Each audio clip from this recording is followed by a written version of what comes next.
नमस्कार, मैं सुजल दवे। एक सीरियस बात है जो आपसे साझा करना चाहता हूँ। क्या न्यूज़ चैनलों पे हो रही डिबेट केवल राजनीतिक पार्टियों की इच्छा से ही होनी चाहिए? क्या आप दर्शक केवल वही देखना पसंद करते हैं जिसमें नेता की गुणगान हो, रोजगार, शिक्षा, निजीकरण और नेता की जवाबदेही ना हो? क्या ऐसे मुद्दे देखना पसंद करते हैं? हम जानते हैं आप वैसे डिबेट नहीं चाहते, इसलिए हम उन मुद्दों को लेकर आते हैं जिसमें नेताजी की जवाबदेही हो। पर ऐसे मुद्दे लेने पर एंकर को विपक्ष के नेता होने के इल्जाम से भी गुजरना पड़ता है। आज मैं इसी विषय पर बात करना चाहता हूं। आपको बताना चाहता हूं आपके मुद्दों की चर्चा करने वाला एंकर किन किन परिस्थितियों से गुजरता है। आज मैं बात करना चाहता हूं मेरी सहयोगी जल्पा क्षत्रिय की, जिसे आप अच्छी तरह से जानते हैं। जल्पा खोजी पत्रकारिता के लिए जानी जाती है।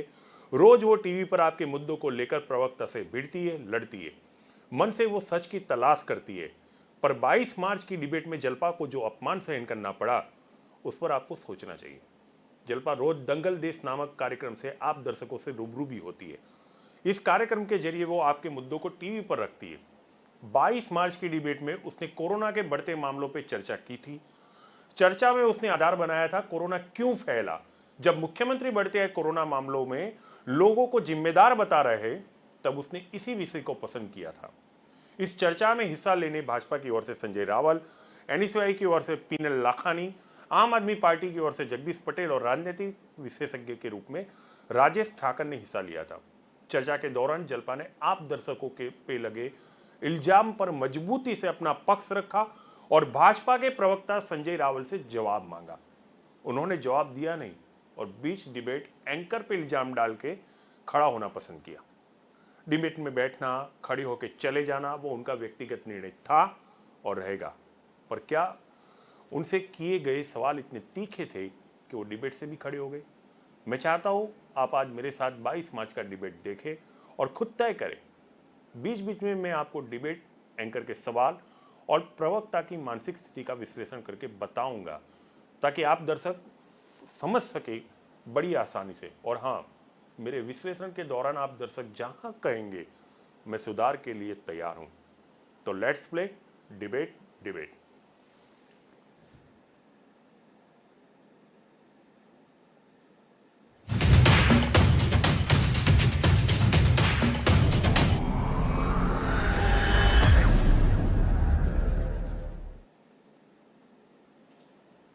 नमस्कार, मैं हूं जल्पा क्षत्रिय और आप देख रहे हो के न्यूज नेशनल। आपने कहीं ना कहीं वो लाइन सुनी ही होगी कि अपना काम बनता भाड़ में जाए जनता, और शायद ये भी सुना होगा उल्टा चोर कोतवाल को डांटे। अब आपको लगेगा कि मैं ये क्या बोल रही हूँ, मैं क्या बोलना चाहती हूँ, ये तो क्लियर हो जाएगा आगे की कुछ लाइन में। शुरुआत से ही सुनते हैं पूरी कहानी।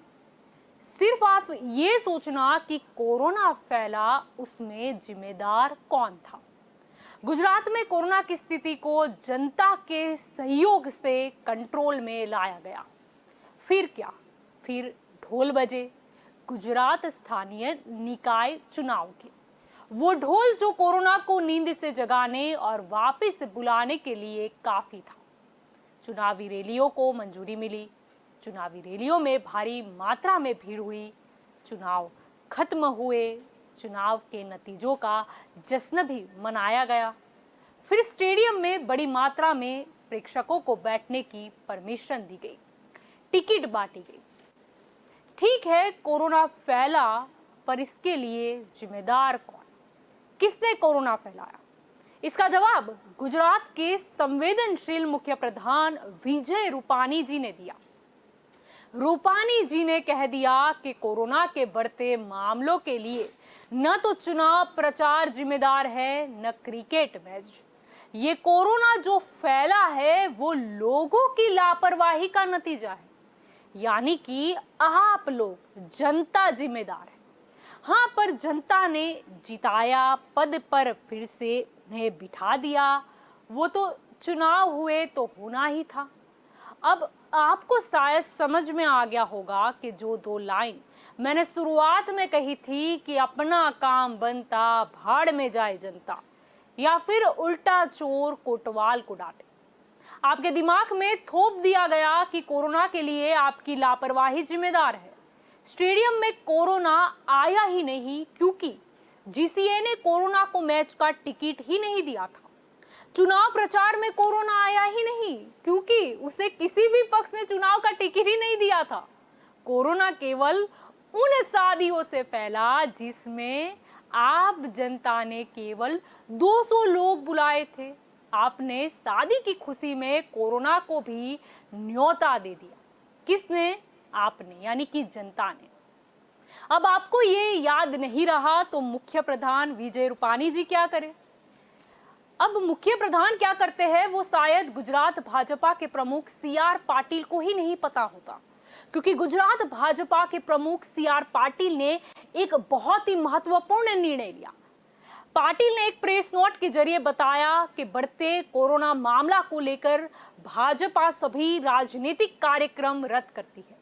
अब आप ही सोचिए कि पाटिल के इस निर्णय के सामने तुरंत मुख्य प्रधान को अपनी प्रतिक्रिया देनी चाहिए थी या नहीं, क्योंकि विजय रूपाणी जी मानते हैं कि कोरोना चुनाव प्रचार की रैलियों से नहीं फैला है। तो मुख्य प्रधान को तुरंत एक प्रेस नोट निकालकर कहना चाहिए था कि पाटिल जी का ये निर्णय गलत है। कोरोना लोगों की लापरवाही से फैला है, न कि चुनावी रैलियों से। अब ठीक है, पाटिल भाऊ को कभी कभी सुन भी लेना चाहिए कि विजय भाई क्या कह रहे हैं, पर जनता को विजय रूपाणी जी को सुनती ही है जनता। वो बोले तो मास्क पहनो, जनता पहनती है। विजय रूपाणी जी बोले सोशल डिस्टेंसिंग रखो, जनता रखती है। विजय रूपाणी जी बोले कि बार बार हाथ धो, तो जनता हाथ धोती है। अरे दंड भर के जनता की जेब भी धुल जाती है। कोरोना टेस्ट के लिए विजय रूपाणी जी ने कहा, आपको जुकाम हो, खांसी हो, बुखार आए, तुरंत कोरोना टेस्ट करा। फिर भले ही विजय रूपाणी जी ने खराब तबीयत के चलते 3 दिन बाद टेस्ट, वो भी बेहोश हो जाने के बाद कराया हो, पर अगर आप नहीं करवाओगे तो आप लापरवाह हो। और बस अब आज का मुद्दा और प्रश्न भी हमारा यही है कि कोरोना फैला, जनता जिम्मेदार? प्रश्नार्थ। अब इस प्रश्नार्थ का जवाब तो शायद हमें सही मायने में बताया जाए तो शायद भगवान ही दे सकते हैं। क्यों? क्योंकि विजय रूपाणी जी को पूछो तो वो तो जनता को लापरवाह गिनते हैं, जनता को पूछो तो जनता को स्टेडियम दिखाई देता है, चुनावी रैलियां दिखाई देती है। तो बस अब इसी आज के मुद्दे पर हम चर्चा करते हैं। इसके लिए हमारे साथ जुड़ चुके हैं जगदीश पटेल जो आपसे है, पीनल लखानी जो कांग्रेस से है, संजय रावल भाजपा की ओर से हमारे साथ जुड़े हैं, और राजनीतिक विश्लेषक राजेश ठक्कर जी हमारे साथ जुड़े हैं। आप सभी का स्वागत है के न्यूज़ में। नमस्कार। संजय जी, आपसे ही शुरुआत करते हैं। मुख्य प्रधान विजय रूपाणी जी ने ऐसा स्पष्ट कहा कि कोरोना जो फैला है वो लोगों की बेपरवाही की वजह से फैला है, ना कि चुनावी प्रचार से और ना कि स्टेडियम की भीड़ से। आपका क्या कहना है? सबसे पहले मैं ये कहना चाहूँगा कि ये कोरोना की जो कोविड-19 का जो इफ़ेक्ट हुआ, समझ लो आज लगभग 1 साल पूरा हो गया। वो चीन के वुहान प्रांत से शुरू हुआ और पूरे वर्ल्ड में, पूरे विश्व में ये फैला, और उसका असर भारत में भी हुआ।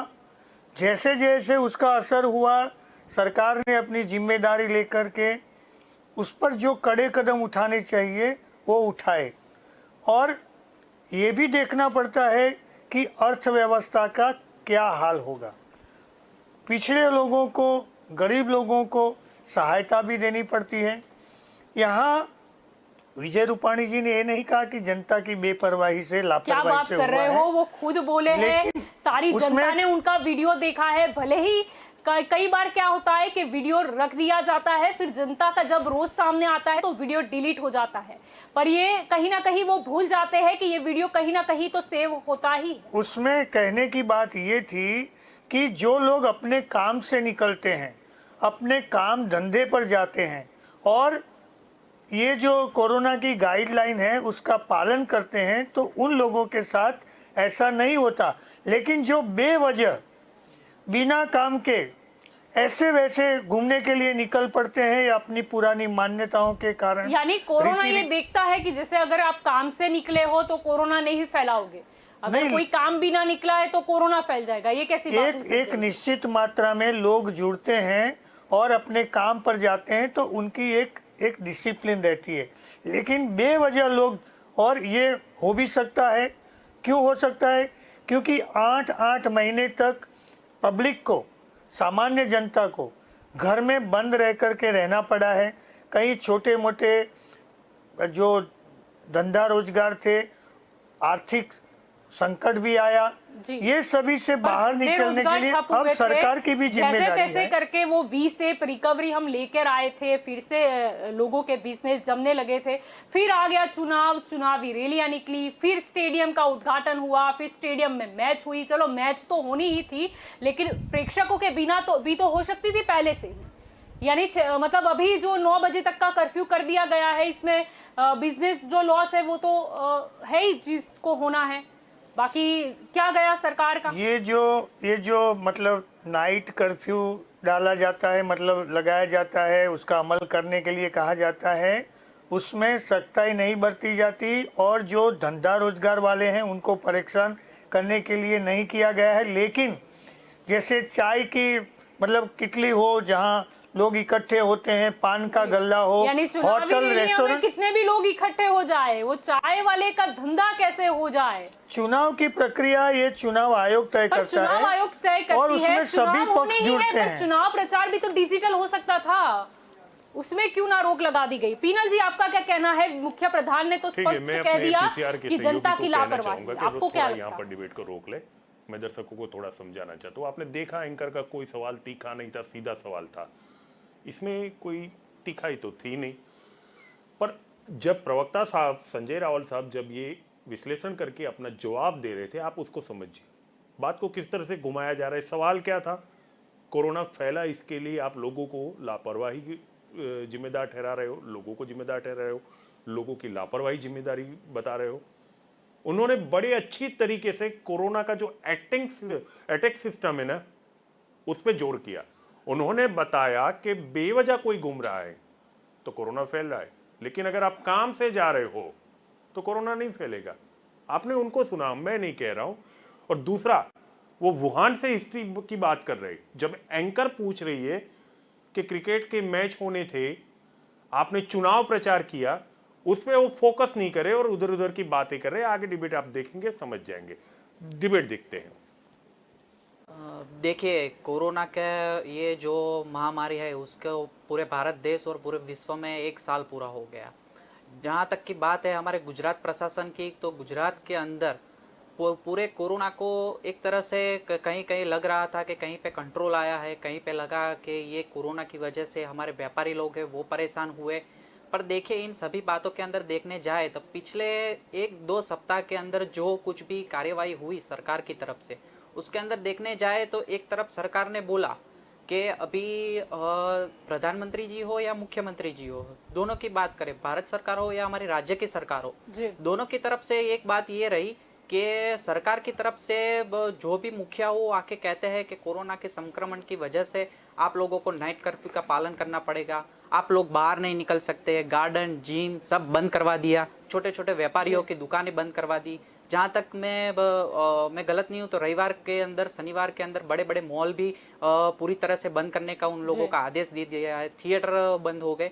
ये सभी चीज़ों के अंदर आप देखने जाओ तो उन लोगों के, उनके चुने हुए नेताओं की शपथ विधि होती है तो उसके अंदर कोई नियंत्रण नहीं रहता है, वहां पर कोई कार्यवाही नहीं होती है। जैसे क्रिकेट का मामला है तो क्रिकेट के मामले के अंदर भी हमने देखा, स्टेडियम के अंदर उन लोगों की 3 से 4 मैच हो जाने के बाद आप डिसीजन लेते हो कि ये 1 लाख 2 लाख की जो कैपेसिटी वाला स्टेडियम, इसके अंदर 50 से 70 हजार तक के लोग प्रतिदिन आने लगे, तो आपको पहले दिन नहीं दिखाई दिया, दूसरे दिन नहीं दिखाई दिया। आपने जो टिकट होती है वो टिकट ही अपना एक मूल्य होता है, वो आंकड़ा होता है कि टिकट इतनी सारी बिक गई तो इतनी पब्लिक आने वाली है।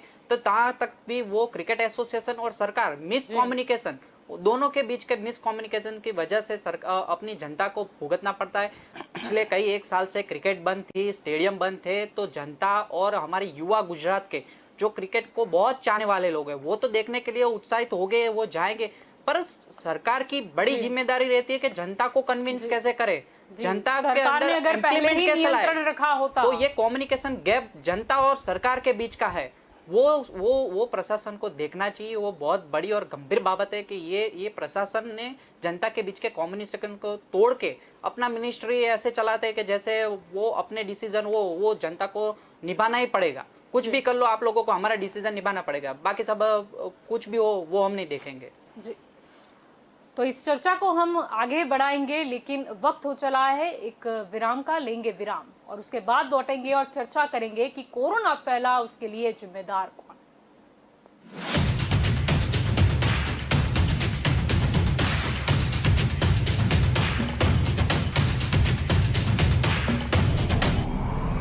मेरे सहयोगी को मैं कहना चाहूँगा ब्रेक को स्किप की जाए ताकि दर्शक जल्दी से जुड़ जाए।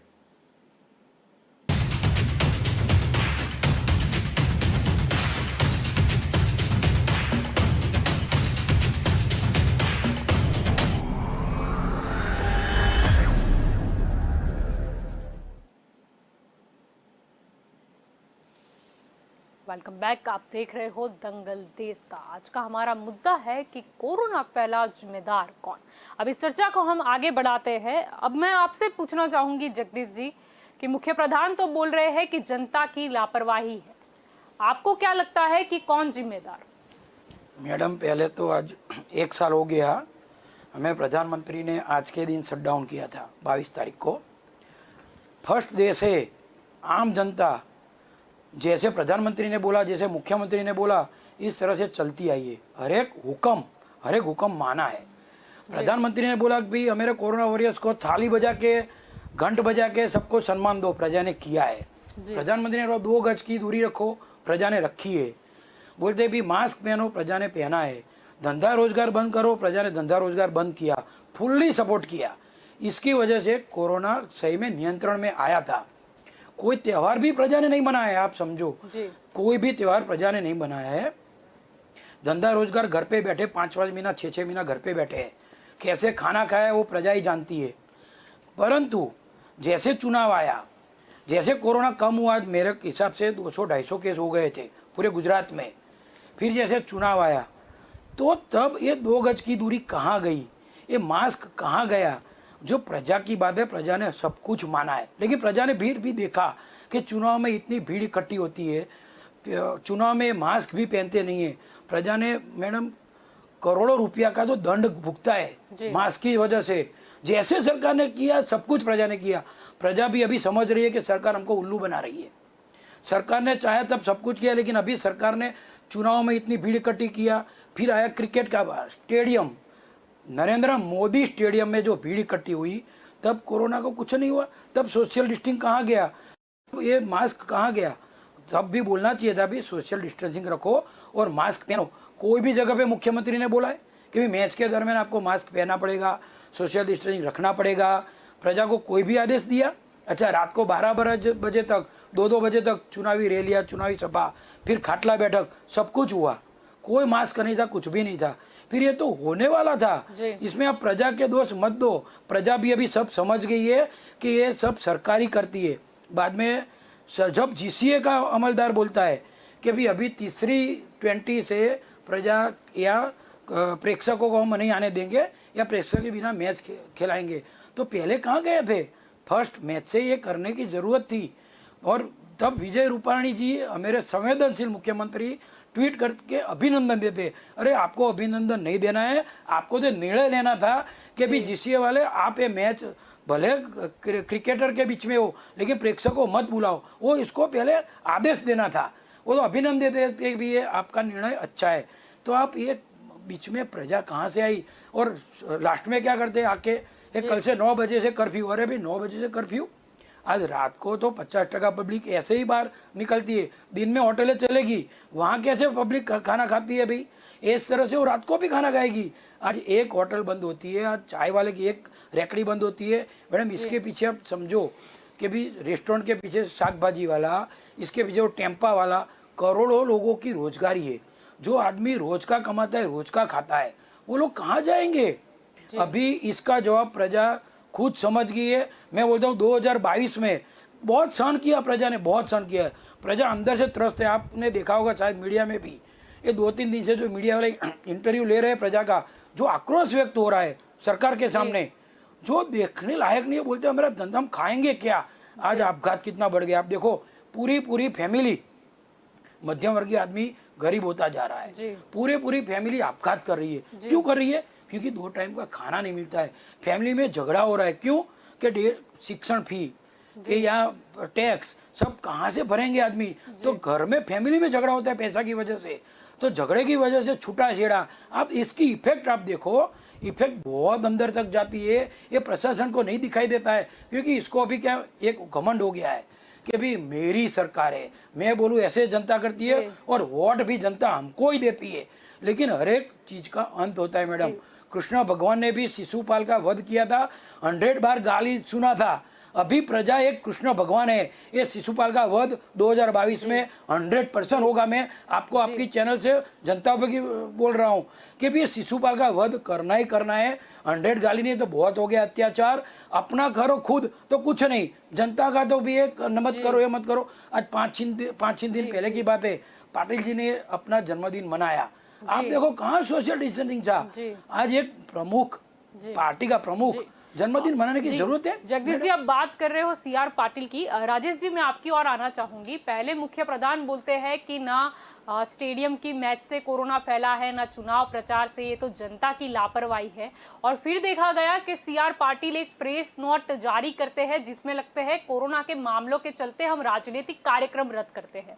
तो क्या ये विजय भाई की बात सीआर पाटिल भाऊ ने शायद सुनी नहीं थी कि कोरोना जो है वो राजनीतिक कार्यक्रमों में तो फैलता नहीं है? आपको क्या लगता है?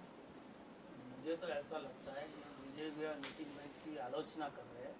मेरी तो ये मान्यता है कि इन दोनों को जो रिसर्च कर रहे हैं ना कोरोना पर, उसका लाभ WHO को लेना चाहिए और अपने एडवाइजर के तौर पर नियुक्त कर देना चाहिए जी।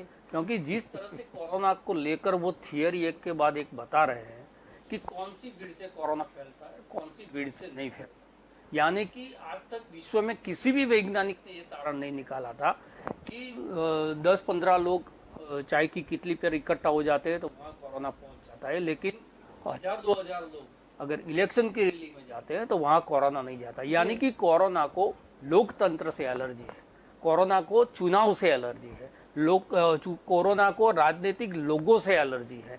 तो कोरोना जहां जहां चुनाव हो गए तो मुझे तो लगता है कि WHO को एक लेटर लिख के विजय भाई को ये बताना चाहिए कि ये वैक्सीनेशन कार्यक्रम को आप रद्द कर दो।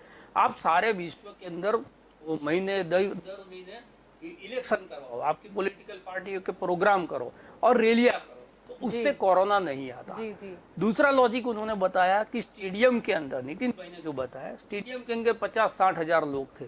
गुजरात की बस्ती कितनी है और अहमदाबाद में मैच थे तो सूरत में क्यों फैला? उसका मतलब ये हुआ कि 60-70 हजार लोग अगर एक जगह पर इकट्ठे होते हैं तो उनसे कोरोना नहीं फैलता। तो दूसरा उसका मतलब ये भी हुआ कि MTS में 50 लोग के बदले 25 लोग बैठ के जाते हैं तो वहां भी कोरोना नहीं फैलना चाहिए, लेकिन MTS में कोरोना चढ़ जाता है। BRTS इतनी पसंद है कोरोना को कि BRTS में कोरोना चढ़ जाता है, यानी कि उसको मुसाफरी लोगों के साथ करना पसंद है, राजनीतिक लोगों के साथ उनको उठना बैठना कोरोना को पसंद नहीं है। इस प्रकार की जो बातें हैं बिल्कुल हास्यास्पद बात है, जिसके ऊपर कोई आधार नहीं है, कोई तर्क नहीं है। ऐसी बातें करके फिर जनता के ऊपर डाल देना। यहाँ बात हुई कि जनता ने आप कहा तो थाली बजाई, जनता ने कहा तो दिए जलाए, जनता को बोला जनता कर्फ्यू करो तो घर में बैठे रहे, लॉकडाउन हुआ तो लोगों ने धंधा रोजगार बंद कर दिया, जो भी हो जैसे भी हो उन्होंने चलाया और अपना घर परिवार को देखा। उसका मतलब ये है कि ये लोग को पता ही है कि हम जनता को जिस डंडे से जिस रास्ते पर ले जाएंगे जनता उस रास्ते पे चलेगी। और जो आज आक्रोश की बात हो रही है तो ये मदारी और बंदर का जो खेल है, उसमें मदारी के साथ साथ जो बंदर है, जिसको मैं ये प्रजा बोलता हूँ कि जो इसमें शामिल है, उनका भी उतना दोष है। आज चिल्ला रहे हैं, आज छाती पीट रहे हैं।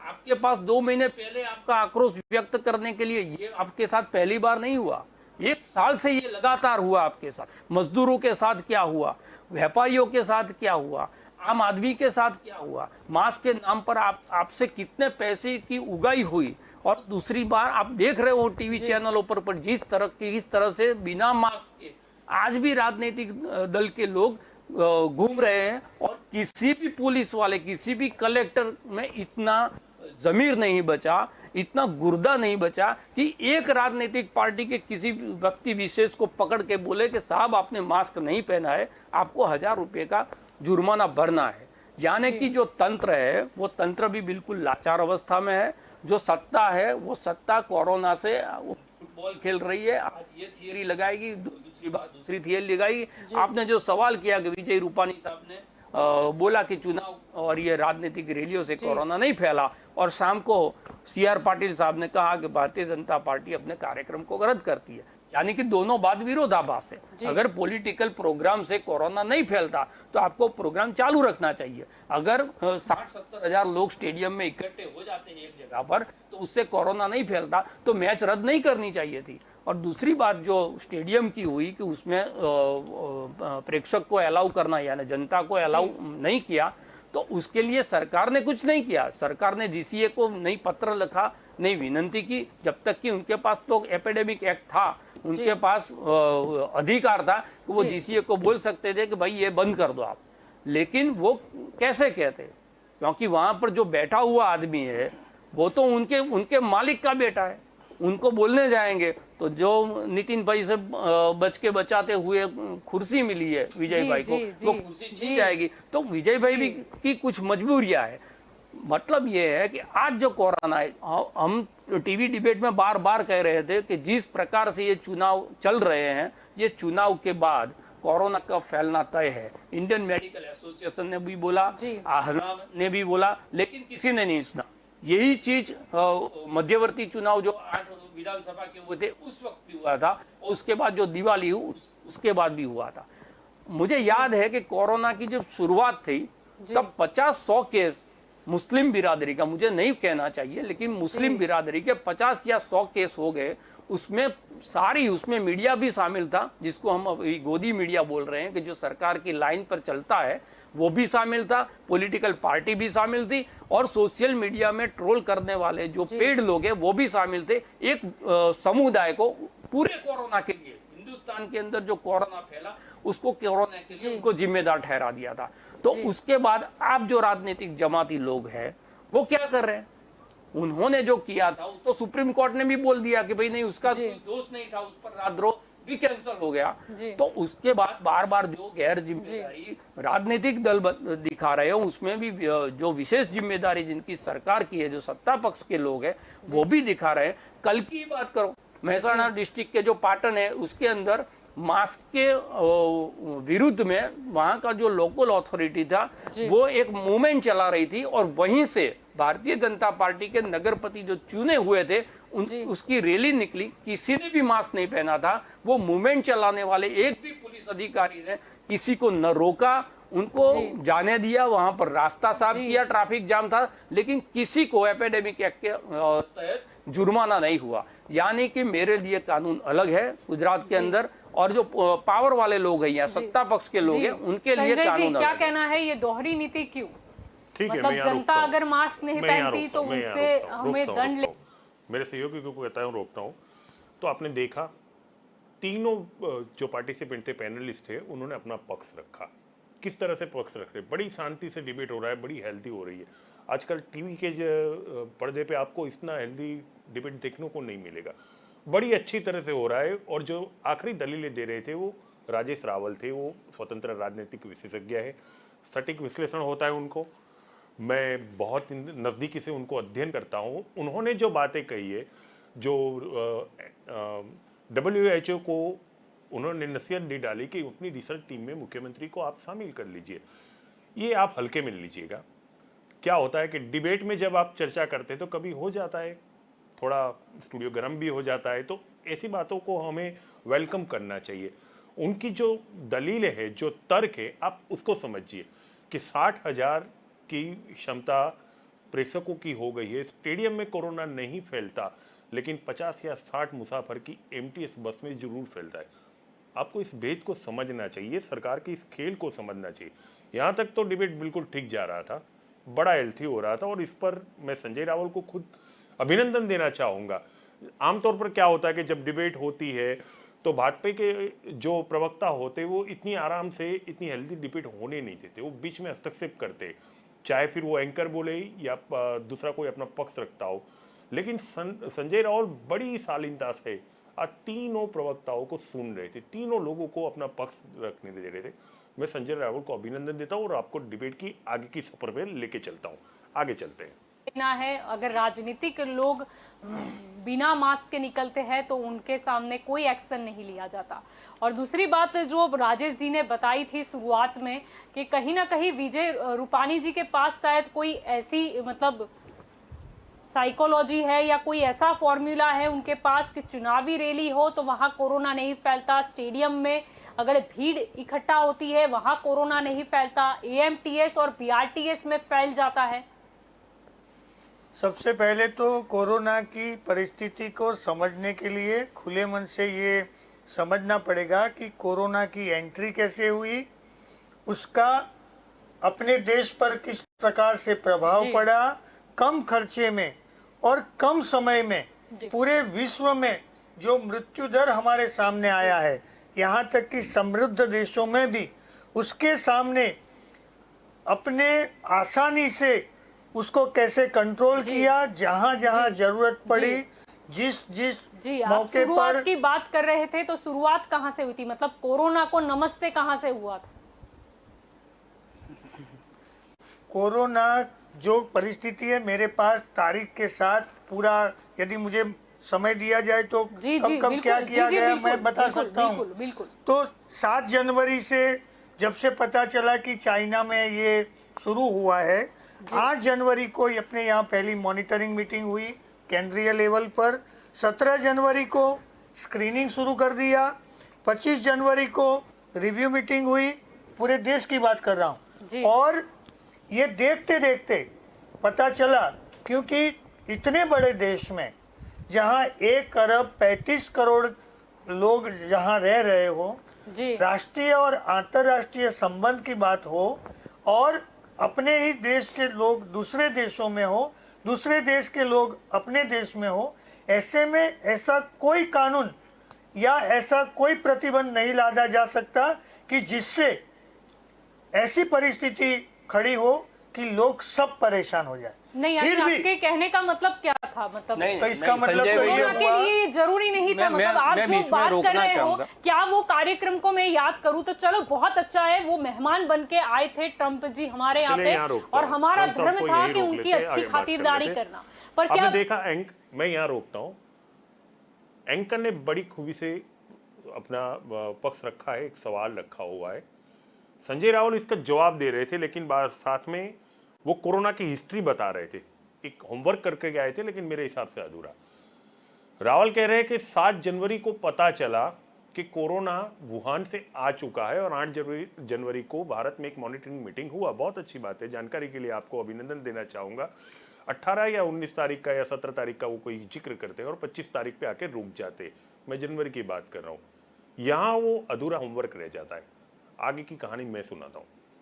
30 जनवरी को WHO ने पूरे विश्व के सभी देशों को कोरोना को लेकर एक मीटिंग के दौरान अपने वहां बुलाया था।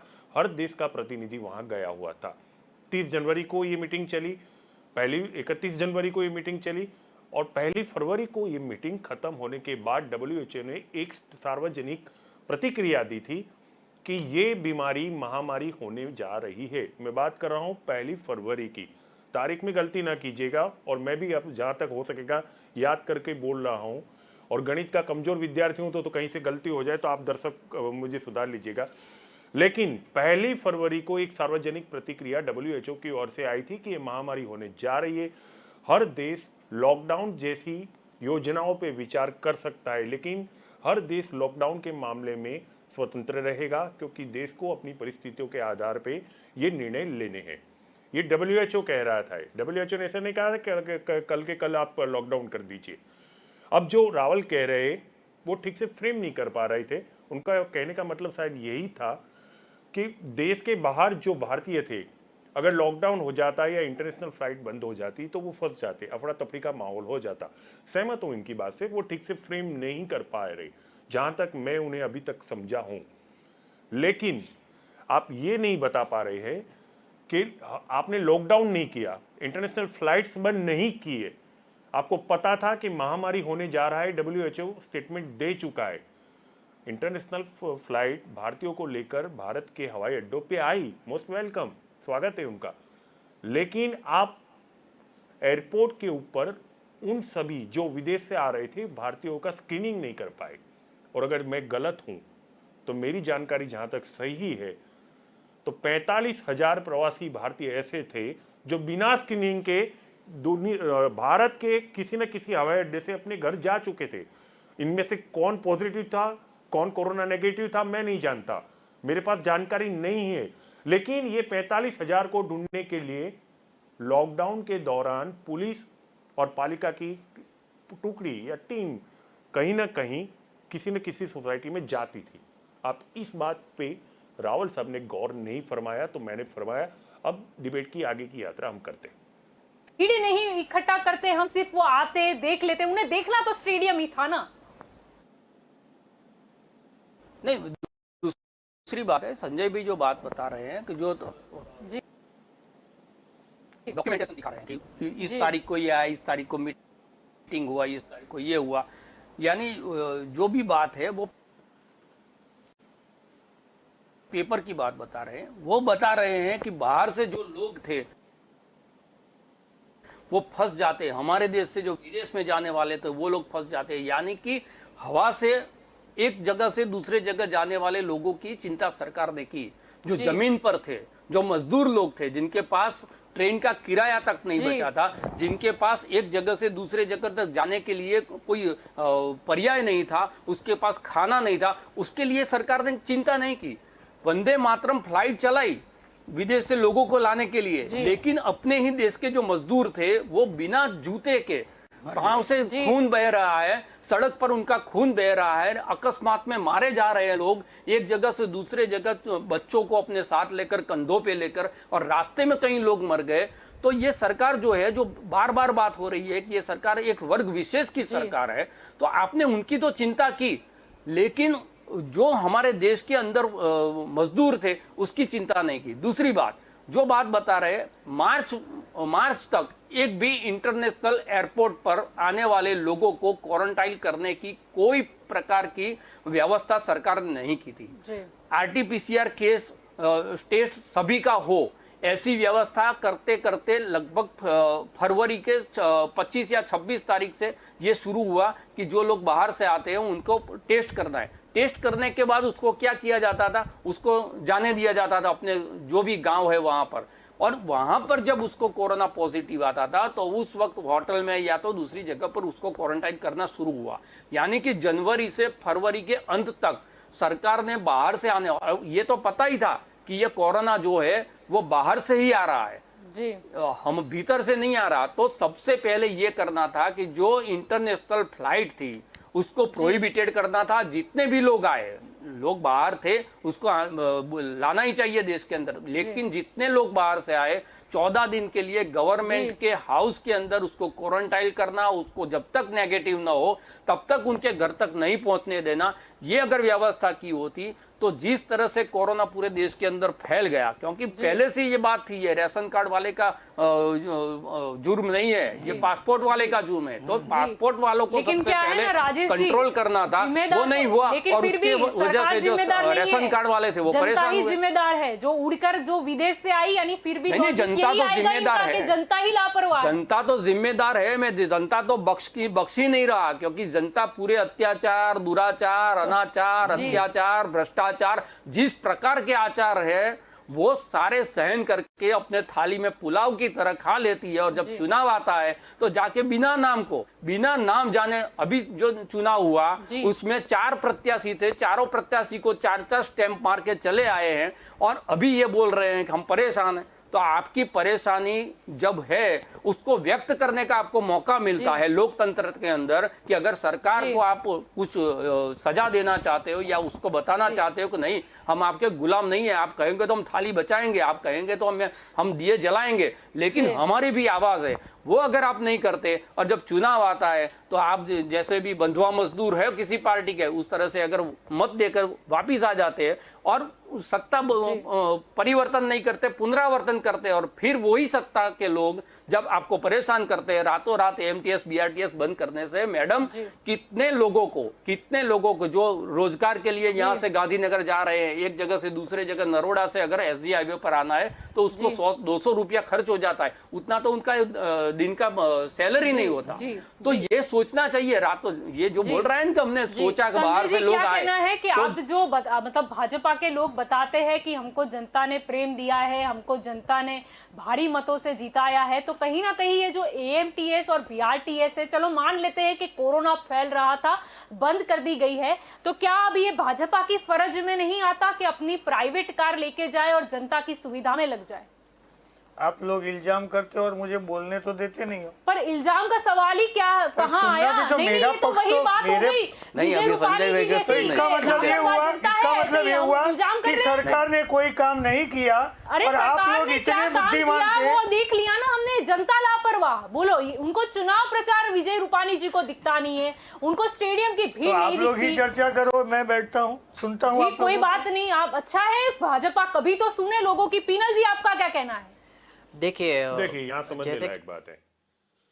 सीधा इल्जाम डाल दिया जाता है कि आप बुद्धिमान लोग हो, आप चर्चा कीजिए, और जैसे पीछे हट करना होता है तो क्या कहा जाता है, मैं चुप रह के बैठूंगा, आप लोग ही चर्चा कीजिए। मतलब एक तरीके से बॉयकॉट, मैं हाजिर रहूंगा, मैं बोलूंगा नहीं।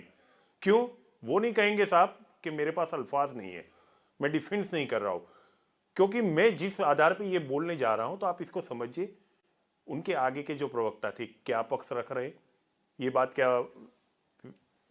हम नहीं बोल सकते क्या कि मजदूर पैदल जा रहा था, हमारे पास कोई सुविधा नहीं थी, क्या वो रेलवे पटरी के मरे हुए 12 मजदूर हमारे नागरिक नहीं थे, हमारे भाई बहन नहीं थे? और नहीं थे तो हमने बचपन में स्कूल में क्यों प्रतिज्ञा ली थी, भारतवासी मेरा देश है, हर एक भारतीय मेरा भाई बहन है?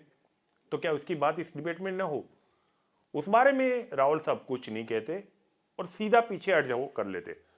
मैं कुछ नहीं बोलूंगा, आप लोग अपनी चर्चा कीजिए। ठीक है राहुल साहब, सुन लीजिए, डिबेट में आगे की यात्रा करते हैं। ये बात हो रही है तो उसके अंदर देखिए तो कागजों पर जो मीटिंग के एक के बाद दूसरी मीटिंग, तीसरी मीटिंग, देखते देखते पूरे देश के अंदर कोरोना फैल गया, सभी लोग संक्रमित पूरा हुए। देश खत्म हो गया। नहीं, खत्म नहीं हुआ है। कैसे खत्म होगा? सुनिए मेरी बात।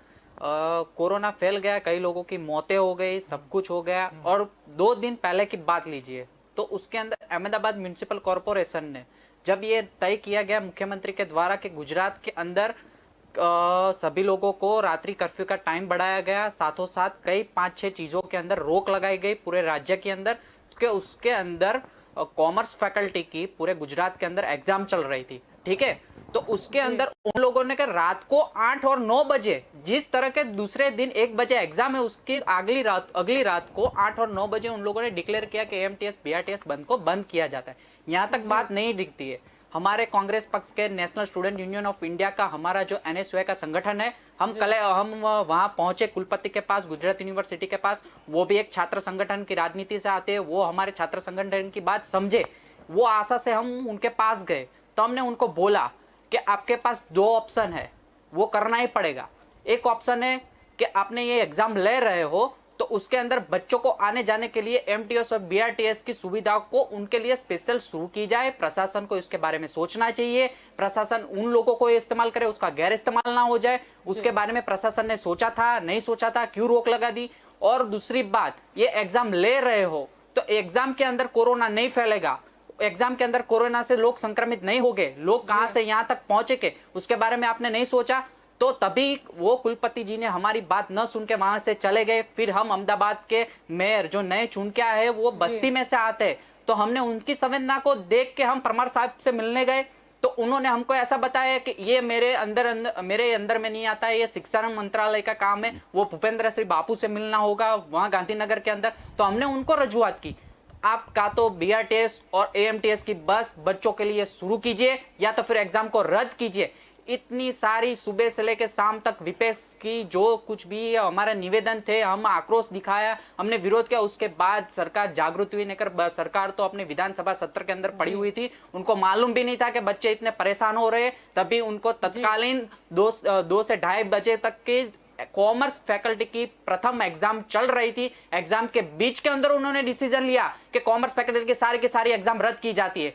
ये तो हुई बैटलर की बात। शाम तक 7 और 8 बजे तक शिक्षण मंत्रालय को यह भी पता नहीं था कि मास्टर की एग्जाम लेनी है कि नहीं लेनी है। उन लोगों को ऐसा था कि मास्टर के अंदर तो कोरोना नहीं फैलेगा। शाम के वक्त हमने फिर से हमारी प्रेस कॉन्फ्रेंस के अंदर हमारे बड़े नेता ने हमारे शिक्षक के लगते हुए उन्होंने पत्र लिखा, हमारे ट्विटर पर ट्रेंड चलाया गया। बाद में उन लोगों ने देर रात को मास्टर की अलग से प्रेस आई कि अभी मास्टर को हम खत्म कर रहे हैं, कि मास्टर की एग्जाम नहीं लेनी चाहिए। ये तो कैसी बात हो गई। जिम की बात करें, जिम के अंदर भी आप देखने जाओ तो केंद्र सरकार तो बोलती है इम्यूनिटी बढ़ाओ, वो बढ़ाओ, तो आप लोग इसको आप देखिए तो सबसे बड़ी बात ये है कि सरकार और जनता के बीच के मिसकम्युनिकेशन वजह से ये सारे उन लोगों को, व्यापारियों को बंद कराने देना पड़ता है। आज से सारे धंधे बंद, आज से सारी दुकानें बंद, पर आप लोग ऐसा क्यों नहीं सोचते हो कि सोशल डिस्टेंसिंग के साथ प्रशासन काम, कम्युनिकेशन तो कांग्रेस पार्टी का नहीं, आपके समय आपको समय दिया गया था, आपके समय ने अंदर आपने डिक्लेयर कर दिया कि मेरे को नहीं बोलना है, तो अभी आप सुन लीजिए। आपका समय आए तो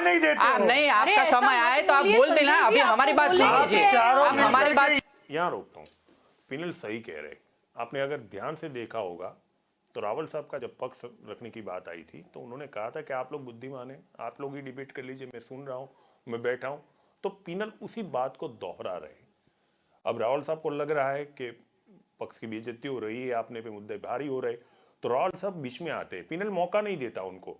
यहाँ से आप रावल साहब पे जरा गौर फरमाइएगा। अब थोड़ा सा टेम्परेचर बढ़ने वाला है। मेरे सहयोगी अब आगे की यात्रा कराएंगे। ये तय करते हो कि ये नहीं, हम कोई तय नहीं करते। भारतीय नहीं, हम जनता कोई- पक्ष ने फैलाया। हाँ, तो आप स्वीकार करते हो, आप स्वीकार करते हो तो भाजपा ने फैलाया होगा। आपने स्वीकार किया होगा तो आपने फैलाया होगा। ये वन में जा रहा है, वन वे तो जाएगा, पूरे गुजरात के अंदर जाएगा वन वे, क्योंकि आपकी प्रशासन की जिम्मेदारी होती है।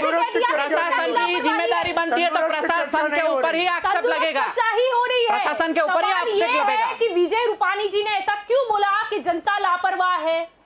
मुझे संजय भाई परेशान हो रहे हैं अभी। ये तंदुरुस्त चर्चा नहीं हो रही ये है, तंदुरुस्त ही क्योंकि चर्चा मुझे है। तो बोलने का मौका ही नहीं। मैं बोलता हूँ तो बोले आप आपको बोला तो आप संजय ऐसे भाई को पागल लड़े संजय भाई यूं को बैठ संजय के भाई हम को क्या इनका करें? नहीं ये सही संजय नहीं भाई है। को उनका पक्ष तो इसका मतलब है मैं कि यहाँ रोकता हूँ, गौर फरमाइए। संजय रावल कह रहे हैं कि मुझे बोलने दिया नहीं जा रहा। 3 बार एंकर कह रही है, आप बोलिए ना, आप बोलिए ना। उस बात को दरकिनार करके कि खुद संजय रावल कह चुके हैं कि मैं चुप रहूंगा, आप लोग डिबेट कीजिए, फिर भी एंकर पक्ष रखने का मौका दे रही है। अब थोड़ा आगे देखिएगा। वैक्सीन की खोज कांग्रेस पार्टी ने की। अरे किसी ने खोज नहीं की, नहीं उल्टी बात पे नहीं जाने का, कभी भी उल्टी बात पे नहीं जाने का। ऐसी खोज की बात, ऐसी बच्चों वाली मजाक की बात नहीं करने की। यहाँ रोक लीजिए। उन्हें जब लगा कि मुद्दा उन पे भारी हो रहा है तो मुद्दे को भटकाया जाता है। ये बड़ी तालीम होती है, ये 3-4 महीने का एक कोर्स है, इस पे किसी दिन और बात कर लेंगे। लेकिन तुरंत कि वैक्सीन की खोज कांग्रेस ने की, देखा पिनल ने बात को पकड़ लिया। आप उल्टी बात ना करें, ऐसा कोई मुद्दा ही नहीं था कि वैक्सीन की खोज किसने की, उस पर अपना पक्ष रखा जाए। तुरंत उन्होंने मुद्दा भटकाने की कोशिश की, जो ट्रैक पे से पिनल भटकने नहीं दे रहे। पिनल को इसके लिए धन्यवाद। आगे चलते हैं।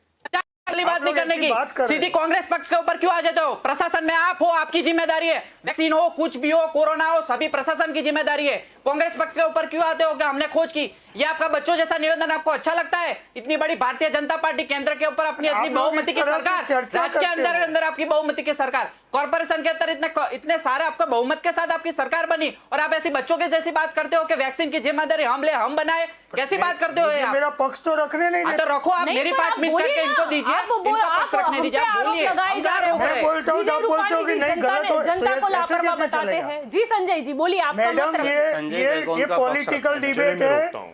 एक बार फिर संजय रावल आरोप लगा रहे हैं मुझे अपना पक्ष रखने दिया नहीं जा रहा है। एंकर को फिर से आपने सुना हो या फिर से सुनवा लूं, मेरे ख्याल से सुना ही है। 3 बार एंकर कह रही है कि आप बोलिए, आप बोलिए। उस बात को भी दरकिनार कर रही है कि खुद डिक्लेयर कर रहे थे संजय रावल के मुझे डिबेट में बोलना नहीं है, फिर भी बोल रही है। उनके नाम से बोल रही है कि संजय जी आप बोलिए। मैंने आपको पहले ही आगाह कर दिया था कि टेम्परेचर थोड़ा सा बढ़ने वाला है, अब थोड़ा इससे और बढ़ेगा। देखिए डिबेट का लुत्फ। सभी पक्ष के प्रतिनिधि हैं, राजकीय विश्लेषक भी है, सबको बोलने का मौका होना चाहिए। और मैं बोलूं तब ये नहीं बोलना चाहिए कि ये गलत है, आपको सुनना चाहिए। और उसमें से इतनी बड़ी सरकार काम करती है, इतने लोग वोट देते हैं, तो सरकार कोई काम ही नहीं करती। पर ऐसा कहां बोला है? हमारा वो चलिए प्रश्न मैं रुकता हूँ, एक मिनट रोकता हूँ। संजय रावल को ध्यान से फिर से आप सुनिए, वो क्या कह रहे हैं कि सब लोग बोल रहे हैं तो उन्हें रोका नहीं जा रहा। मैं बोलूं तो ये गलत है ऐसा मुझे नहीं कहना चाहिए। मतलब राहुल साहब आप भूल रहे हो, डिबेट का जो संचालन करते हैं, होस्ट होते, जो एंकर होते, उनकी जिम्मेदारी है कि डिबेट को किस तरह लिया जाए। वो डिबेट अनुशासित हो, सभी नियंत्रित रहे और मुद्दे से न भटके। वो अधिकार एंकर का अबाधित अधिकार होता है। आप प्रशासन में आ जाओ तो ये मत कभी सोचिए कि एंकर के जो अधिकार है वो भी आप ही से तय होंगे। एंकर स्वतंत्र है और स्वतंत्र रहेगा। अगर दूसरे चैनलों का तो मुझे पता नहीं, लेकिन यहाँ स्वतंत्र रहेगा। मैं बड़े सम्मानजनक तरीके से आपको कह रहा हूँ, कृपया सलाह तब दे जब आपसे मांग ली जाए। डिबेट का लुक है। मुझे संजय भाई परेशान हो रहे हैं अभी। ये तंदुरुस्त चर्चा नहीं हो रही ये है, तंदुरुस्त ही क्योंकि चर्चा मुझे है। तो बोलने का मौका ही नहीं। बोलिए मैं ना, बोलता हूँ तो बोले आप आपको बोला तो आप संजय ऐसे भाई को पागल लड़े संजय भाई करके को यूं बैठ संजय गए, भाई हम को क्या इनका करें? नहीं ये सही संजय नहीं। भाई को उनका पक्ष तो इसका मतलब है कि रखने का- वैक्सीन की खोज कांग्रेस पार्टी ने की। अरे और किसी ने खोज नहीं की, नहीं उल्टी बात पे नहीं जाने का, कभी भी उल्टी बात पे नहीं जाने का। ऐसी खोज की बात, ऐसी बच्चों वाली मजाक की बात नहीं करने की, और लाइव ऐसी मजाक वाली बात नहीं करने की।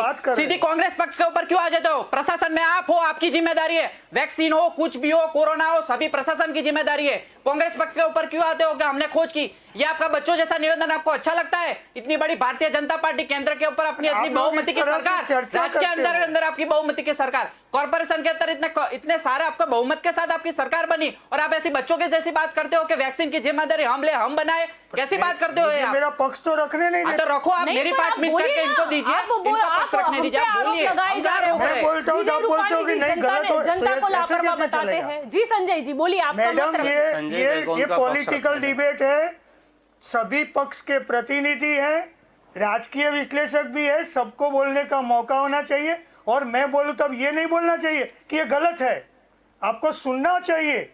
और उसमें से इतनी बड़ी सरकार काम करती है, इतने लोग वोट देते हैं, तो सरकार कोई काम ही नहीं करती। पर ऐसा कहाँ बोला है? हमारा वो प्रश्न ही नहीं है कि तो आप हमारी काम बात नहीं तो सुनते करते। नहीं। जहाँ पे कसूर रह आप अभी जाता सुनो है, ना, अभी चालू करो, आपकी सुनो, कसर अभी जहाँ टाइम पे मत रह निकालो। जाती है वहाँ पे तो हम अभी बोले। टाइम अरे आप लोग आपको नहीं बोल लो, रोक सकते। फिर मैं कहूंगा नहीं, कि चालू सभी करो, हमारी चालू करो, गलती फिर है। जवाब देंगे। मैं कबूल कर लेता हूँ, ये कोई कोर्ट तो नहीं चल रही है। नहीं, कहाँ चालू पे करो। मैंने पॉलिटिकल खोज डिबेट चलाई? है। नहीं नहीं, चिंता मत कीजिए, मैं कोई ऑर्डर नहीं दूंगी। आप चालू करो फिर बात। नहीं, आप चर्चा कर लो और एक बोलो कि इसमें 99% भाजपा दोषित है और आपने कुछ नहीं किया। यहाँ ऐसा पे तय करो। मुद्दा भाजपा नहीं, के वो सीधी नोटिस बात और नहीं है। मैंने बोला है राजनीतिक कार्यक्रम, राजनीति मैडम, रैलियां, ये राजनीतिक राजनीति डिबेट है। रैलियां। फरमाइएगा, यहाँ मैं रोकता हूँ, गौर फरमाइएगा। जगदीश पटेल बार बार कह रहे हैं कि आप बोल लीजिए, आप बोल लीजिए।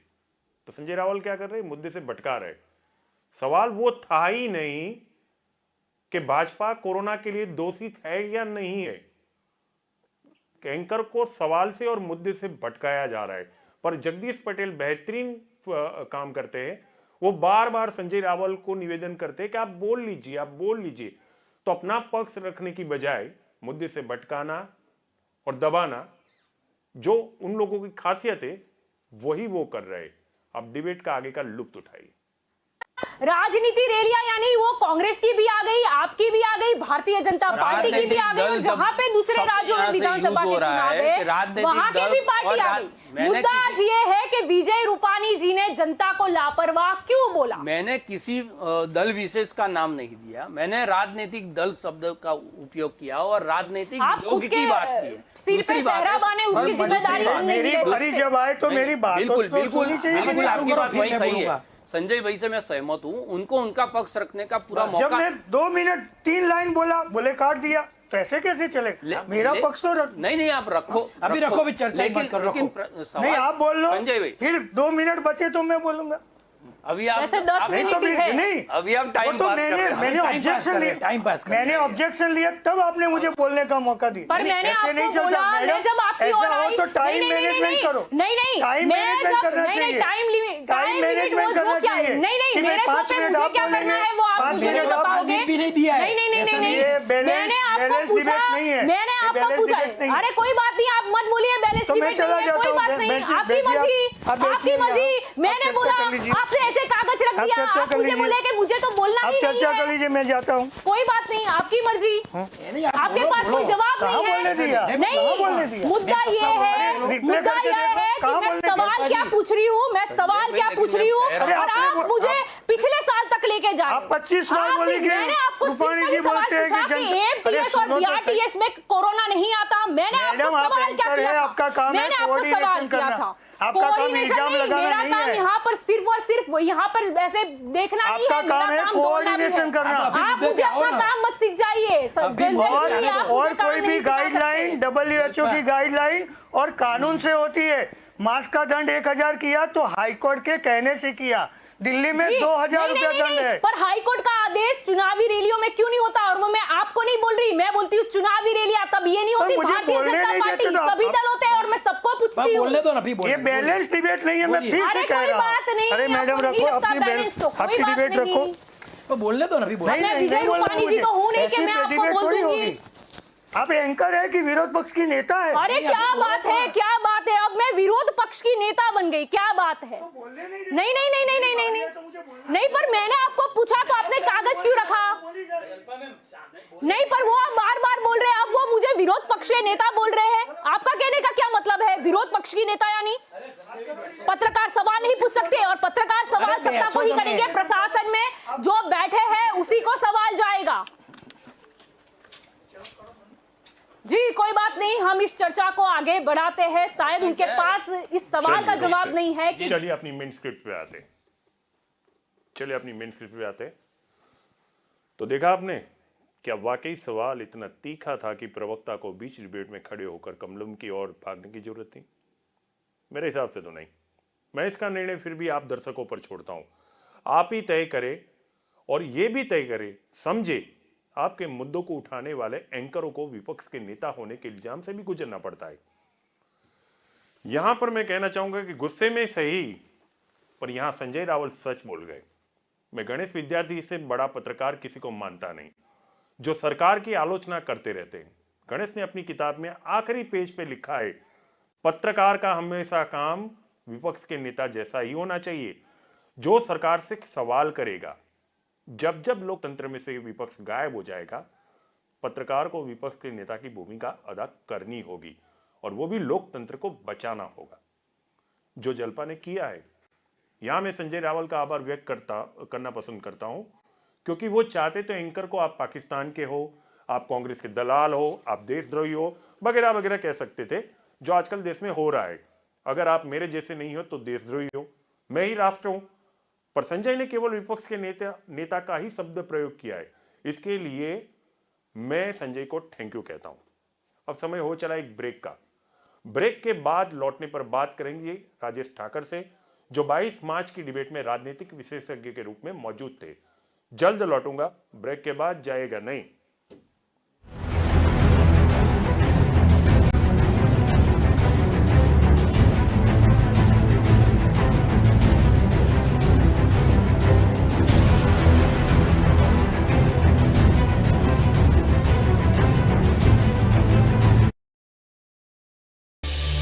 SGVP, a true international school. The school provides all facilities like transportation, prayer hall, library, IT and multimedia center, science labs, conference hall, art and craft, music, study hall, 5-star hostel facility, dining hall and much more.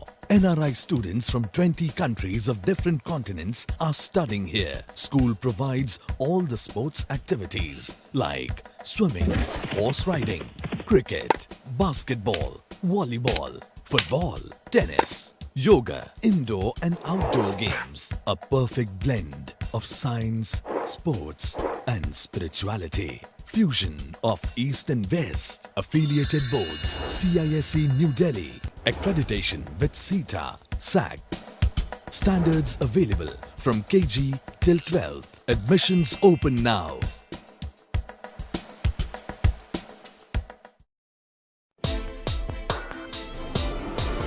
ઉત્તમથી સર્વોત્તમ એટલે આપનું ગુજરાત. મુખ્યમંત્રી શ્રી વિજયભાઈ રૂપાણી અને નાયબ મુખ્યમંત્રી શ્રી નીતિનભાઈ પટેલના પ્રગતિશીલ અભિગમ સાથે ₹13,000 કરોડના નવા આયોજનો સાથે વિકાસની નવી ઊંચાઈઓ આપતો શહેરી વિકાસ, આર્થિક રીતે વધુ મજબૂત બનતી સ્થાનિક સ્વરાજની સંસ્થાઓ, શહેરમાં સૌની પાસે હશે શમણાનું ઘર, સ્માર્ટ સુવિધાઓથી સજ્જ, સ્વચ્છ અને નિર્મળ બનતા શહેરો, શહેરોમાં સુદૃઢ બનતી મૂળભૂત સુવિધાઓ, મેટ્રો રેલ જેવું અત્યાધુનિક પરિવહન, મેટ્રો લાઇટ, મેટ્રો નિયો જેવી નવી ટેકનોલોજી વાળી મેટ્રો સેવા, મહિલાઓના ઉત્કર્ષ માટે નવી દિશાઓ, માળખાગત સુવિધાઓ, સ્વચ્છતા અને સુશાસન માટે દેશમાં મોખરે છે ગુજરાતના મહાનગરો. અને આ ગૌરવ યાત્રા આમ જ આગળ વધતી રહેશે. નિર્ણાયક નેતૃત્વમાં ગુજરાત ઉત્તમથી સર્વોત્તમ તરફ.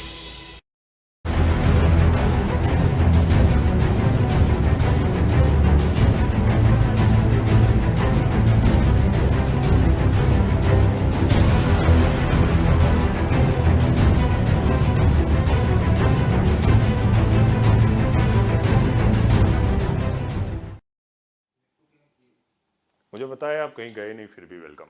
मेरे साथ जुड़े हैं राजेश ठाकर, जिसे आप राजनीतिक विशेषज्ञ के रूप में टीवी चैनलों पे देखते हैं. राजेश अपना राजनीतिक विश्लेषण करके उसको सार्वजनिक करते हैं. बहुत करीबी से मैं उनको हमेशा से पढ़ता आया हूँ. 22 मार्च की डिबेट में खुद राजेश वहाँ मौजूद थे, राजनीतिक विशेषज्ञ के रूप में मौजूद थे. हमने डिबेट देखा है, फिर भी मैं इस घटना से खुद को गुजारना चाहता हूँ, तो मेरी गुजारिश पे आज वो हमसे और आपसे रूबरू हो रहे. राजेश जी, स्वागत है आपका. धन्यवाद. राजेश जी, वैसे तो डिबेट का अध्ययन करते करते मैं थक गया हूं, फिर भी आपके माध्यम से एक बार फिर अध्ययन करना चाहता हूं. 22 मार्च की डिबेट में जब आप हाजिर थे, जब भाजपा के प्रवक्ता संजय रावल खड़े होकर चले जाते हैं, खैर इस पे लंबी चौड़ी बातचीत हो सकती है, पर मैं समय मर्यादा में ध्यान में रखते हुए मैं लोगों को ध्यान करना चाहता हूं, और खास करके आपके माध्यम से ये जानना चाहता हूं अपने दर्शकों के लिए, रावल साहब की जो मानसिक स्थिति थी वो क्या थी और आपने क्या महसूस किया? 11 नंबर के खिलाड़ी को अगर आप ओपनिंग में भेज दोगे, कमलम को ये सोचना चाहिए कि संजय वे की जो स्थिति थी वो स्थिति ऐसी थी कि नाइट वॉचमैन को ओपनिंग में भेज दिया. जो सवाल हो रहे थे उनको दिक्कत ये थी कि हमसे ही क्यों सवाल हो रहे, और सारी जो चीजें हो रही है उसके लिए सिर्फ भारतीय जनता पार्टी को आप दोषी यहाँ पर दिखाना चाहते हो और पूरी डिबेट को एक तरफा चला रहे हो. हाँ. सवाल ये है कि जब सत्ता है तो सत्ता से सवाल पूछे जाते हैं. आपने गणेश विद्यार्थी की बात की, यानी विश्लेषक हो या पत्रकार, उसको आलोचक रहना चाहिए, उसको सत्ता के साथ नहीं रहना चाहिए, सत्ता के समांतर नहीं होना चाहिए, सत्ता के खिलाफ होना चाहिए. आज भारतीय जनता पार्टी की सरकार है तो भारतीय जनता पार्टी को सवाल करते थे, कल कांग्रेस की सरकार थी तो कांग्रेस को सवाल करते थे. यानी कि जो प्रशासन है, जिनकी जिम्मेदारी है स्थिति को ठीक करने की, अगर स्थिति बिगड़ रही है तो सवाल जो है वो उन्हीं की तरफ जाए. तो जो सवाल पूछे जा रहे थे, बेसिक जो विषय था कि विजय रूपाणी साहब ने जो बोला कि चुनाव से ये नहीं हो रहा है, चुनाव से कोरोना नहीं फैलता है, तो क्रिकेट में जो मैच हो रही है उससे भी कोरोना फैला है, ये मानना ठीक नहीं है. तो उसके ऊपर उनको आधार और तर्क के साथ जवाब देने के लिए पूछा जा रहा था बार बार, लेकिन उनके पास वो था नहीं. वो कमलम से 4 कागज लेके आए थे, और जो कागज में लिखा हुआ था, यानी कि आप जो तैयारी करके एग्जाम में गए और उससे अलग सवाल आपसे पूछ लिए, तो जो स्थिति स्टूडेंट की होती है वही स्थिति संजय भाई की. तो वो बाहर का सवाल उसको व्यक्तिगत लेने लगे. वो एग्जिट जो डोर है वो ढूंढ रहे थे. बार बार आपने इस डिबेट के अंदर देखा, आम आदमी के पार्टी के जो प्रवक्ता है वो बोल रहे हैं कि नहीं उनको बोलने दीजिए. जो कांग्रेस का प्रवक्ता था पीनल, बिल्कुल यंग लड़का है, वो कहता है मेरी 5 मिनट जो है वो उनको दे देना, उनको बोलने देना, लेकिन मेरी जो बात है वो खत्म हो जाए. मैंने भी बार बार उनको बोला कि नहीं, संजय भाई की बात सही है, उनको उनका पक्ष रखने का मौका देना चाहिए. मैं ये चाहता था कि संजय भी बोले, क्योंकि वो जितने जैसे जैसे बोल रहे थे वैसे वैसे उनकी सरकार है उनको फंसा रहे थे खुद, तो उनको पता चल गया, तो वो एग्जिट डोर किसी न किसी बहाने पर ढूंढ रहे थे, ऐसा लगता था। और बार बार कहने पर भी या कि आप बात कीजिए, तो मुझे बोलने नहीं दिया जा रहा है, इस बात को लेकर वो 5 मिनट तक बोले, लेकिन जो सवाल पूछे जा रहे थे उसके ऊपर वो नहीं बोल रहे थे। तो जो मनोस्थिति उनकी वो थी कि जवाब देने से बन नहीं रहे थे। और फिर जो तरीका होता है, हम विश्लेषकों के खिलाफ, एंकर के खिलाफ, पत्रकार के खिलाफ, या आप किसी विशेष राजनीतिक दल के वो लेकर हमको बुला रहे हो, आप एक पक्ष के प्रवक्ता की तरह, यानी हमारा तो यही काम होता है। आज भारतीय जनता पार्टी के प्रवक्ता है, कल कांग्रेस को सवाल पूछ लिया तो कांग्रेस वाले बोलेंगे आप भाजपा के प्रवक्ता है, भाजपा को सवाल किया तो क्या आप कांग्रेस के प्रवक्ता है। यानी कि आपका जो सवाल है, उस सवाल को तर्क, आपने देखा डिबेट लगभग 30 मिनट तक डिबेट बिल्कुल डिसिप्लिन चल रही थी। एक आदमी जब बोल रहा था, बीच में कोई नहीं बोल रहा। उन्होंने जब इतिहास की शुरुआत की कि कोरोना कहां से आया, कैसे आया, जिसकी जरूरत नहीं थी, वो ऐसी चीज हो रही है कि आज की स्थिति के बारे में हम सवाल पूछते हैं तो लोग आजादी से पहले पहुंच जाते हैं। हम मोदी से सवाल पूछते हैं तो वो नेहरू को उठा के ले आते हैं, यानी वर्तमान में नहीं जीना है। तो ये जो उनका जो मेथड था वो सिखाया हुआ था, लेकिन वो खुला हो गया। जिस तरह से वो एग्जिट लेकर निकल गए उसमें स्पष्ट दिख रहा था। मैंने भी उनको बोला कि ये नहीं करना चाहिए संजय कुमार को, वो शालीन व्यक्ति है, मैं उनको जानता हूँ, वो इस तरह से डिबेट में व्यवहार नहीं करते, लेकिन उनकी स्थिति ये थी कि वो बचा नहीं पा रहे थे अपने। तो जो वकील है कोर्ट के अंदर खड़ा है, उनको पता है कि मेरा जो मुजरिम है उसको, उसके विरुद्ध में पुलिस के पास इतने सारे दस्तावेज है, इतने सारे सबूत है, इतने सारे गवाह है कि मैं उसको नहीं बचा पाऊंगा। वही स्थिति में संजय भाई ये डिबेट में थे। उसके लिए उसको लगा कि ये कोर्ट रूम है और कोर्ट रूम के अंदर मुझे दोषी साबित करने की कोशिश हो रही है। हाँ, लेकिन वो खुद अपना जुल्म कबूल कर रहे हैं। वो कह रहे हैं कि नहीं, 99% जो गलती है वो हमारी है, मैं कबूल कर लेता हूँ। यहीं पर कहीं ना कहीं उन्होंने सच्चाई का साथ दिया। बाकी जो बात थी एंकर के खिलाफ उन्होंने जो बात किया वो नहीं होना चाहिए, लेकिन हमें तो इसकी आदत बना देनी चाहिए। और ये जो पूरा डिबेट था, वो पूरा डिबेट बिल्कुल बायस नहीं था। मैं वहां पर उसका गवाह था। और बार बार सारे लोगों ने, पक्ष विपक्ष के लोगों ने, मैंने राजनीतिक विश्लेषक के तौर पर, और जो एंकर थी उनको गवर्न कर रही थी, लेकिन वो उनको भी सिखा रहे थे कि आपका क्या काम, आप कोऑर्डिनेट करना। अरे भाई साहब, ये कोई एनजीओ का प्रोग्राम नहीं हो रहा है कि इसके बाद ये बोलेगा, इसके बाद ये बोलेगा। एंकर का काम यही है कि आप जो सवाल पूछ रहे हो, जिस गाड़ी में आपको बिठा रहे हैं, आप वो गाड़ी छोड़ के दूसरी गाड़ी पकड़ रहे हो तो उनको बोलेंगे कि आप गलत सरनामे पे जा रहे हो।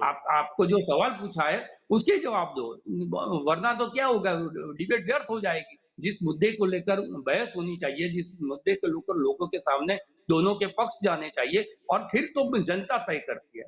हम डिबेट में कुछ भी बात कर दे, आखिरकार तो जनता तय करती है कि किस आदमी को क्या सवाल पूछा गया, उसका क्या जवाब दिया गया, कौन सच था कौन गलत था, ये तय करने का जो है वो जो दर्शक है हमारे, वो तय करते हैं। लेकिन संजय भाई की जो दिक्कत थी, वो दिक्कत मैंने बताई कि यही थी। और पूरा जो डिबेट था उसका मैं गवाह रहा। वो एग्जिट ढूंढ रहे थे, वो उसको निकलना था बच के, तो वो निकल गए। बात इतनी ही थी। ठीक है राजेश जी, वैसे तो ये सवाल कई दिनों से मेरे जहन में गूंज रहा था, पर जब आपसे रूबरू हूँ तो चाहता हूँ कि आपके अनुभव के आधार से इसका शायद मुझे उत्तर मिल जाए। वो खड़े हो गए, वो डिबेट में आए, वो उनका व्यक्तिगत निर्णय होना चाहिए, इसमें हम हस्तक्षेप नहीं कर सकते। उनको हम पकड़ के लाए नहीं थे और उनको डंडे मार के हमने भगाया भी नहीं है।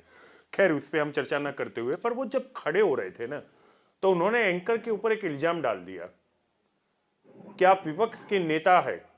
हालांकि उसी एंकर की डिबेट में संजय रावल पहले बहुत बार आ चुके, बखूबी जानते हैं कि वो एंकर के न्यूज का एक हिस्सा है, प्राइम टाइम में डिबेट करती है, आप लोग बार बार उस डिबेट में शरीक होते, फिर भी एक इल्जाम डाल के जाते हैं कि आप विपक्ष की नेता है।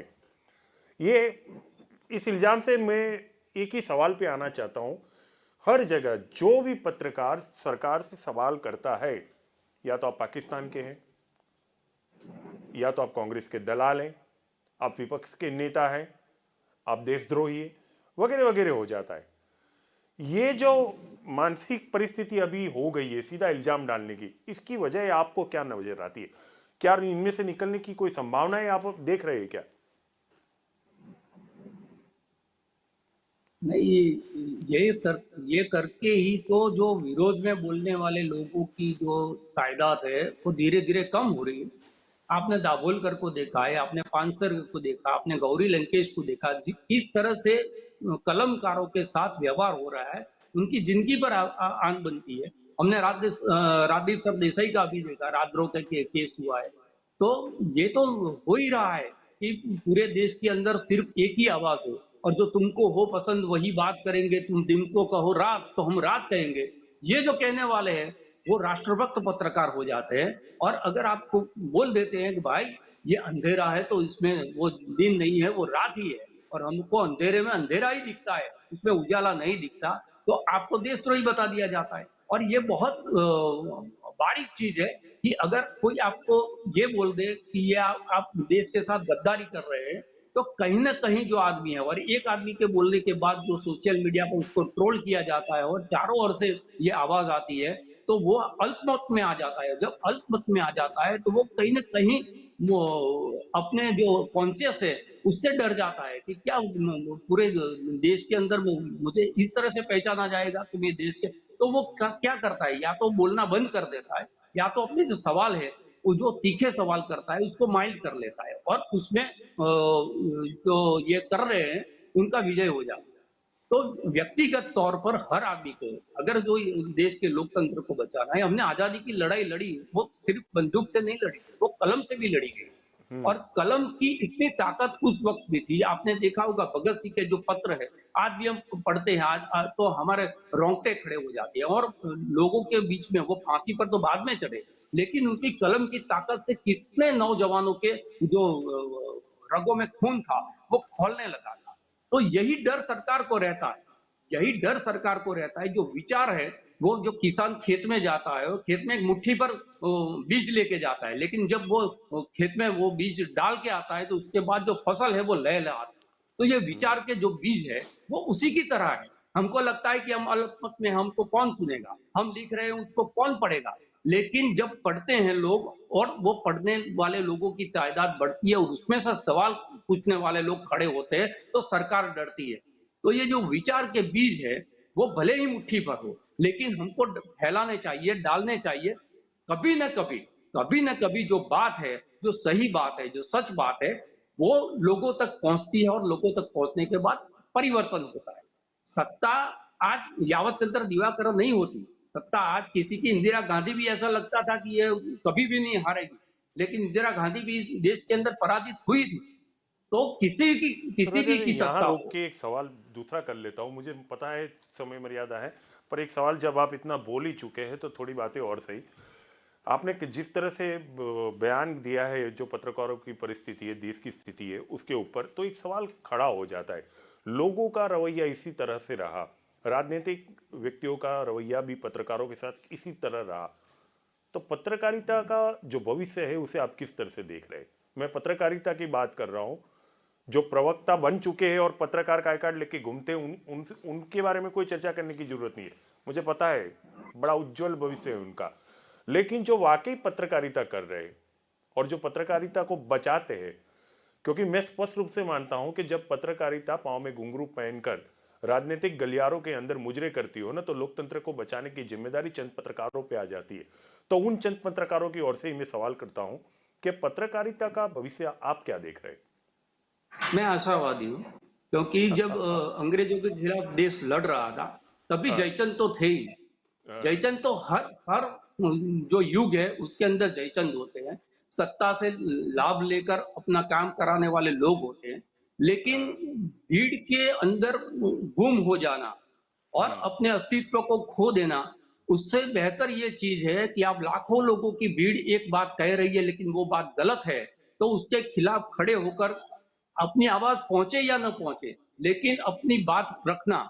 जंगल में अगर आग लगी थी और एक वो चिड़िया वाली कहानी है जो पानी लेकर जंगल में जा रही थी और आग को बुझाने की कोशिश कर रही थी, जब भागने वाले जो बड़े बड़े जानवर थे उन्होंने बोला कि क्या कर रही है तुम, तेरी इस पानी से तो आग बुझेगी नहीं।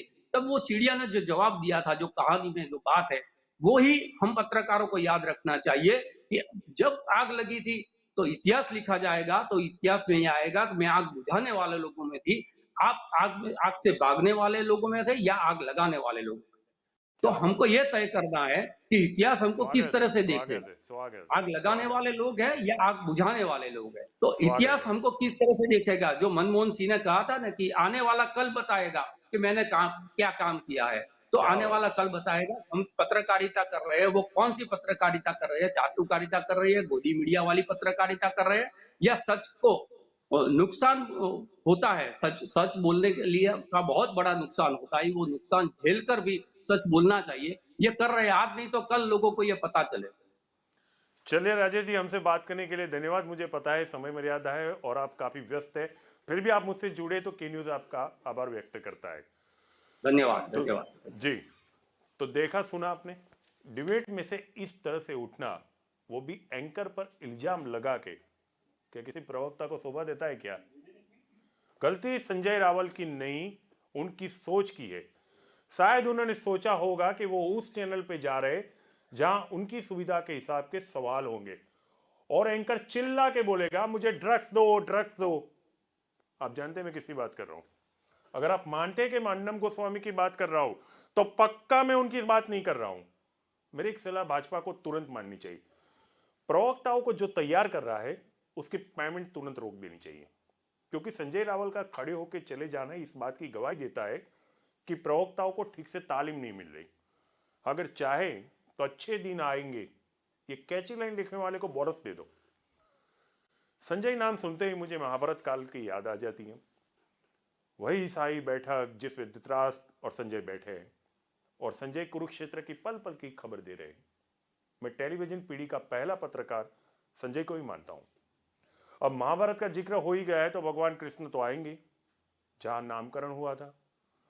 तो भाजपा को तुरंत संजय रावल का नामकरण करके उन्हें रणछोड़ रावल घोषित कर देना चाहिए, ताकि आज से आप दर्शक लोग संजय रावल को रणछोड़ के नाम से भी जाने। भगवान कृष्ण ने भी मैदान छोड़ा था, संजय रावल ने भी मैदान छोड़ा। इस नाते इस नाम पर संजय रावल का ही अधिकार है। रोज भाजपा के लिए टीवी पर अपना पक्ष रखने वाले संजय के लिए भाजपा इतना तो कर ही सकता है। मुद्दा मजाक का नहीं है, सीरियस है। लोकतंत्र में पत्रकार सवाल तो करेंगे, आपको इस तरह से भागना नहीं चाहिए और किसी पे इल्जाम लगाने का आपको कोई अधिकार नहीं है। भाजपा जितनी जल्दी ये बात प्रवक्ताओं को समझाएगी उतना ही भाजपा के लिए अच्छा होगा। देखो, हमने कुछ नहीं किया फिर भी आपकी चिंता कर रहे हैं, हम अच्छे हैं ना? याद रहे, यहां वो सवाल नहीं पूछे जाएंगे कि आम का सीजन आ गया है, आप आम कैसे खाते हैं, या आप बंटवा रखते हो या नहीं। यहां सवाल लोगों के ही पूछे जाएंगे, क्योंकि ये के न्यूज है। के यानी कलम से कर्तव्य और कर्तव्य से क्रांति। आज इतना ही। देश दुनिया की खबरों के लिए देखते रहिए। नमस्कार।